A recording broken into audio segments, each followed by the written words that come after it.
Hello, everyone. Have you ever felt alone on your journey as an immigrant? Do you dream of sharing your story and inspiring others to achieve their goals and dreams? Then you're in the right place. Welcome to Chatting with Slava the Jordanian, the podcast where we dive into the fascinating world of immigrant entrepreneurship. Hosted by Dr. Slava Shaker Al-Nabolsi, Mindset Mastery 360 Global Movement's Chief Strategic Officer and Ambassador to the Middle East. This show is your ticket to discovering powerful stories, valuable insights, and even a few laughs. Whether you're an immigrant entrepreneur or someone looking to expand your mindset, this podcast is designed just for you. Join us each week as we explore the mindset that empowers immigrants to overcome barriers, break limiting beliefs, and achieve the impossible. Hear from inspiring guests who share their journey's expert advice to help you thrive, and stories that celebrate the courage and resilience of immigrants from all walks of life. At Chatting with Slava the Jordanian, we believe that when you master an unlimited mindset by eliminating limited thoughts and beliefs, there's no dream too big to achieve. So, what are you waiting for? Tune in now, be inspired, and let's celebrate the diversity and strength of immigrant experiences together. Welcome to the journey. Let's get started. Welcome back to another episode of Chatting with Slava the Jordanian. I'm your host, STJ. Today, I decided to invite back one of my co-hosts, Dr. Ehab Abdraeim, to talk about our trip to Egypt. This is our second time to Egypt. My first time in North Africa. No, actually, it's not my first time in North Africa. I've been to Tunisia before when I was probably in 7th grade, just for a week. It was wonderful. It was December, Christmas time. But this is in a long time going back to North Africa, and my first time in Egypt was in 2024. My second time in Egypt was 2025. Again, we landed Thanksgiving, just like last year. We stayed almost the same number of days. The difference is this time we did not venture into Upper Egypt like we did last year. We went to Luxor, the Valley of the Kings, and we stayed in Qina. So this year was a little bit different, and we've been reflecting since it's the new year on the trip, me and Ehab, and we decided we want to share these thoughts with you for a couple of reasons. One reason might be you are interested in venturing into North Africa, especially Egypt, or you are just interested in ancient Egyptian mythology and culture and history. We can shed some light. We're not experts, obviously, but shed some light as two people been there in the pyramids, went into the pyramids and spent 3 days in the Valley of the Kings. Now, you need to understand that it is a mindset in Egypt, and I think I made a separate episode last year. I was by myself talk about my impression of Egypt, and I mentioned a lot the mindset of Egyptians and how that unique mindset reflects on their culture and their lives. And the system there, what I call it is lovingly organized chaos. It's organized chaos, but with a lot of love. And, sometimes their humor might come across a little bit dry because it's just hectic and busy, and they're trying to serve as many people as possible. There's so many people in Egypt, especially Cairo, and they might come across a little bit, dry humor, but they are, they mean well. And at the end of the conversation, or at the end of the interaction or the transaction between you and Egyptian, you realize that they are full of love and goodness, and they're just very, very warm people and generous. Not because I'm married to an Egyptian, but of course, meeting individuals separately. My dad lived in Egypt from 8th grade until he finished college. And him talking about Egypt all his life and all my life for me, it came across a little bit partial and a little bit biased because that was his second home. And it impacted on him tremendously. His food, his habits, his music, his humor was so Egyptian. So to me, it was like, yeah, of course you love Egypt because you spend so much time. I'm going to go one day and judge for myself. And then I met my in-laws and I met Ehab, and it's like, all right, one in millions. Doesn't mean that all Egyptians are like that. Until I went to Egypt in 2024. So from Egypt with Love, we bring you our experience and we bring you our thoughts of Egypt. So what I would like to do is start with you, Ehab. And as a reminder to our listeners and our viewers, I was born and raised in Saudi Arabia. My dad is Palestinian, my mom is Jordanian. I never lived in Jordan. I left Saudi Arabia at age 19, came to the United States. I've been in the United States since 1988. Ehab is born in Shubra, Egypt. Shubra, 40% of Shubra is Orthodox Christians, and the rest is Muslims. As far as the statistic these days, I'm not sure, it might be a little bit different if you Google other resources. And Shubra Agdanath, seriously. Everybody that I met, his family, my in-laws, Ehab did not live there or grow up there. He grew up here.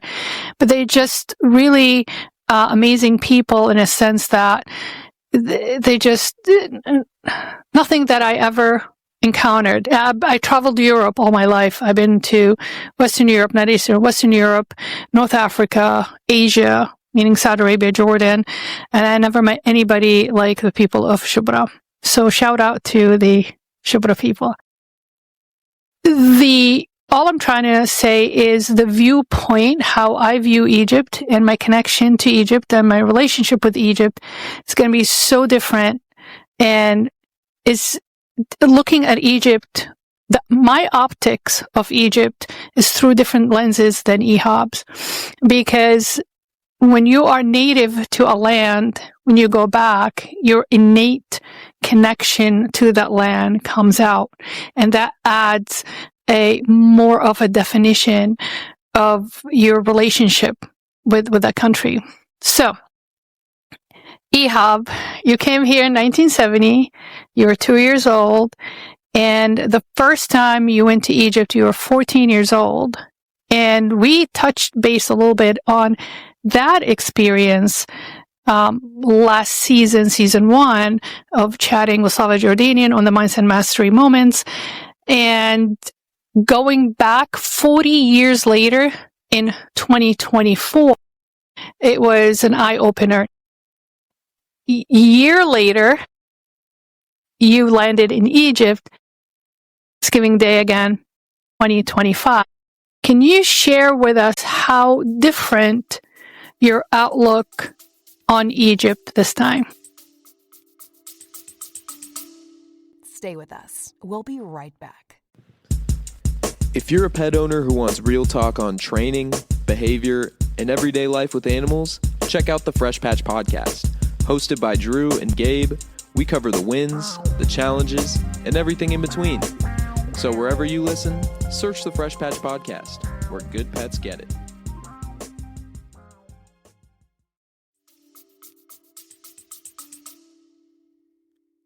Thank you very much for having me on. When I went this time, it was a little different than the first time. The first time was like, you have the surprise of meeting everybody and, going to different sites.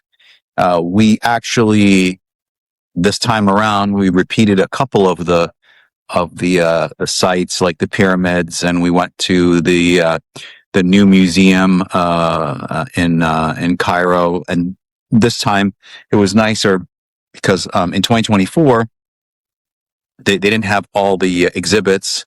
Now in 2025 they had the King Tut exhibit. It was very, very interesting. Again, the museum needs at least a full day. We were there a couple of hours, so next time we go, we'll hopefully spend a little more time at the at the museum. But this time around was more time spent with family. Last time, again, we visited Luxor in 2024, Cairo, of course, and we just went to a lot of different sites. Again, we repeated again the same. We went to the same church, St. Sergius, I think we went to. We went to St. George's Church again. And then we did we see went the to hanging church for the first time. Yeah, we went to the hanging church. There were actually 2 hanging churches. We went to one of them last year, I think, and then this second time we went to the second one. Actually, we went to both of them. And they're not really hanging; they're actually on top of these pillars from below. So that's why they call it hanging church. It's not actually suspended. But that was a great visit again. And actually we got the same, which was very weird. We got the same gentleman who helped us and gave us the tour last time. So the tour guide, I can't remember his name. I don't know if Slava, you remember his name, but he was amazing again. And, this time we spent a lot of time with family. I got to see my uncle pretty much every day, if I remember correctly. We saw him almost every day this year. In 2024, I think we only saw him twice. Was what happened last year, or 2024. So, but yeah, it was a much better experience. And actually, I got to meet more of my cousins. Actually, I saw all my cousins from my one uncle's side, my youngest uncle, my dad's brother. So I met everybody, their spouses, their kids now. So I got to meet that whole subgroup of the family. And it was a great time. And I think we did a couple dinners together with everybody, this last time too. So, which was nice. But hopefully next time, our next visit, our goal is to visit a little bit of Alexandria, which is about an hour and a half from of Cairo. So it's it's a day trip. So I can go visit some of my cousins up in Alexandria. And then Mansoura, we want to go there. That area has a group of my cousins again, where my grandmother originates from. So it would be great to visit them as well. So, and then at some point in there, I don't know if we're going to be able to do it this next time, maybe the one time after it, I want to go to the Red Sea and a couple days there just to see how it is, Garda, Huna, whatever. Doesn't matter to me, but we can always find something for, a couple days visit. Yeah, being born and raised in Saudi Arabia, that was the only waterway that we had, and that's where I learned how to swim. My dad was a great swimmer, of course, because he lived in Egypt. My mom wasn't, because my mom was born and raised in Jordan, and she did not leave Jordan till college, and Jordan's landlocked. Nobody went to Al-Aqaba back then in the 50s and the 60s. And literally her town looks like Sicily. Very rocky terrain, very, very dry. They get snow. And the vegetation they have are basically olive trees, citrus trees, and they grow a lot of grapes. So my mom was terrified of water because of the lack of the skills. My dad was like a fish. So he literally, at 4 years old, he just threw me in the water in the Red Sea. And he goes, swim, paddle, like a little dog.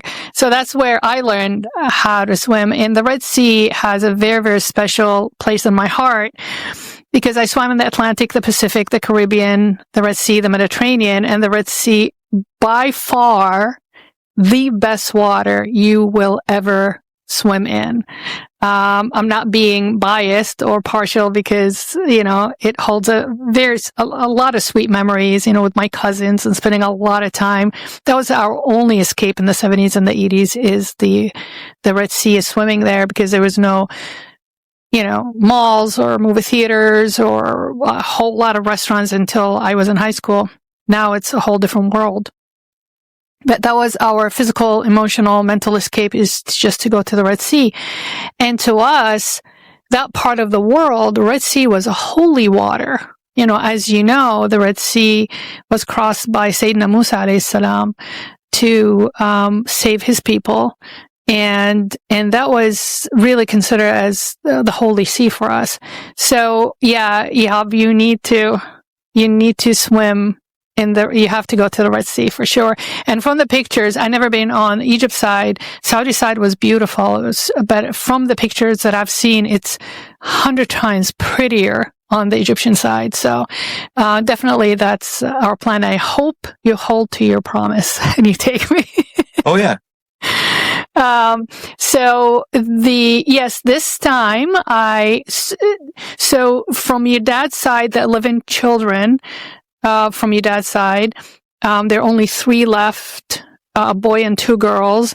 The boy is in Cairo, 1 girl in Alexandria, and the second girl is in Mansour and Mahalla, which is where your family originates from. And this time, because of your niece's engagement party, everybody was, and they knew we were there, they ended up calling both of your aunts, the 2 last ones.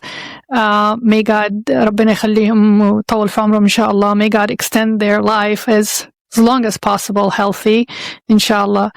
And you got to talk to them, which is amazing. So they called to congratulate the new future bride and the occasion, and they, they took that opportunity to ask about us, and they handed over the phone, and I actually got to speak to them, and they both sound exactly the same. They sounded like the same person. It's so bizarre. It's amazing, but they're so sweet and they are so loving, and they were so excited that I promise hopefully next year we'll end up taking that beautiful highway that I heard about from Cairo to Alexandria. It takes just 90 minutes. It's a straight shot up there, and go see one of them.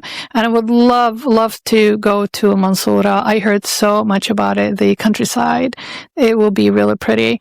So, that hopefully in God's will, inshallah, we'll be able to do that.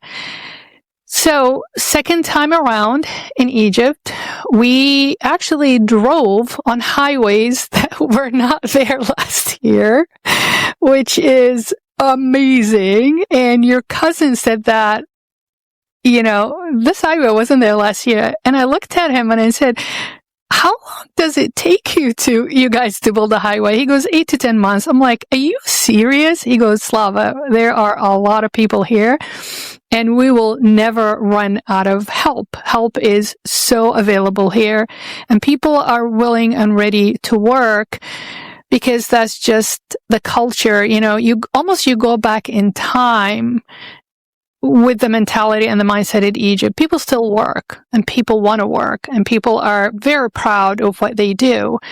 And what I love about Egypt when I go, it's a hybrid between the 2000s and the 80s. I don't know how to explain it.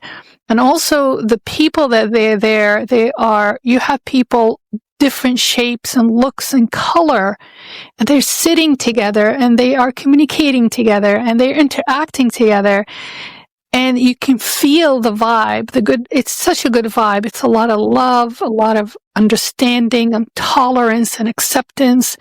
And we went everywhere, right, Ehab, this time? We went really to areas where a lot of residents hang out and eat and mingle, and just you see families together. And I never, ever felt anybody that is being excluded or discriminated against, or even felt like this tension or tense vibe. Do you agree with me? Oh, yeah. There is no, yeah, I saw no discrimination anyway in the country, between Egyptians. Even were at least one cafe. There was trying to remember if they were from Europe or from the United States. They were sitting right next to us. It was the Kulthum Cafe, and they were treated very nicely by the owner of the cafe. So, yeah, they treated us the same way as they treated them. So there was no like, oh, they treated us special because we were Egyptian or something like that. But it was, they have no bias there. They enjoy meeting people from different parts of the world, and they don't care where you're from, actually. And as long as you're there to have a good time, they're there to provide that service and the smiles and all that stuff that come along with it, the food, whatever it might be, and they really, really try very hard to impress whoever's sitting in front of them, with a smile, and they're very genuine about it. It's not like, somebody's faking it so they can get a tip or whatever it might be. Nobody cares there if you're going to give them a tip. It's only like you can give it to them, or you may not if you don't want to, but they're so very happy to receive any kind of thanks, tips, whatever it might be. They're very happy when they're acknowledged in that way, because they really do try hard, and acknowledging them is the number one thing. And so I think yeah, no, go ahead, finish up. No, go ahead. No, go ahead. No, I was just going to say that you can feel the sense of honor and the sense of high level of duty in Egyptians, from as simple as the port lady or the porter lady that's in the public bathroom. There's every single public bathroom, ladies' room. I think the men's room is the same thing. There is, a lady or a woman of all different ages that takes care of the bathroom. It's just a reflection on them. They want you to be safe. They want you to be protected. They want you to stay clean, and they want you to stay healthy. And they are hired by the community, and they're hired by those cities. So they're public workers, actually. But they are so as simple as, before even you go into the stall, I've never seen anything like, I'm not sure if Asia has it. For the stall, they make sure it's clean and make sure it smells really good, and they wipe it for you, and they go, okay, now it's ready for you. And they're very simple people, but even as simple as other culture might feel that this is a very degrading job. But I didn't feel that. I felt like they're very happy and honored to serve the guests that are coming to that spot, because they are so proud of Egypt, and they always want to represent Egypt in the best light possible. And that's very, very heartwarming, and at the same time very rare in this time and age, especially with as advanced as we are. In Asia, you have robots are making your coffee, and robots are serving your food. But Egypt it's rich enough. I think Egypt's economy is number 12 in the world. Their military is number 20 in the world. And I'm sure they are more than capable to have everything is automated. But why would they? That is a very thoughtful thing to say. Well, people are sitting at home doing nothing. We can offer jobs, and you can either take it or not take it. But even with that small position in society, you can feel that they are trying to do that job the best they can. So your impression on them would be as flawless as possible. Right. So that is, it was incredible. And they're so sweet, and they're so nice, and they're so humble, and they're very, very proud. So they take their job with a high level of pride, which the Western world, I think, from all my travels into the Western world, like I said, Ehab, you traveled to Taiwan and Japan, especially. Yes. I never seen it in the Western world. Yeah, I mean, if you ever go to Asia, we can probably go quite easily if we're in Egypt. We're going to be spending a little more time there in about 5 years or so. We'll be there a little bit more than maybe 3-4 months out of the year. I'd hope to be there at least in 2030 and beyond. And we can go to Asia and you can see for yourself there. The difference between Asia and Egypt, or let's say Japan and Egypt, we'll give that a kind of compare country to country. The Japanese are very polite. They're very nice. But they're a little more, I don't want to standoffish. They keep a little bit of a boundary, which is, it's not that they're doing it on purpose. It's just part of their culture. It's not like they're doing this to us visitors in Tokyo or Japan. They do that to even their own people. They're not, I don't want to say they're not warm. That's not the case. It's just it's again a different culture. So that warmth that you feel when you go to Egypt is not the same thing that you feel when you go to Japan. So No, it's before I forget, it's fair to say my dad traveled to Japan for work for 25 years. They're very, very reserved people. Very reserved, classical, traditional. They're tribal. That's Jordan, same thing. Jordan is very, very tribal culture, and they play upon the tribal customs. So that's why they come across dry, not affectionate, not open, not accepting, not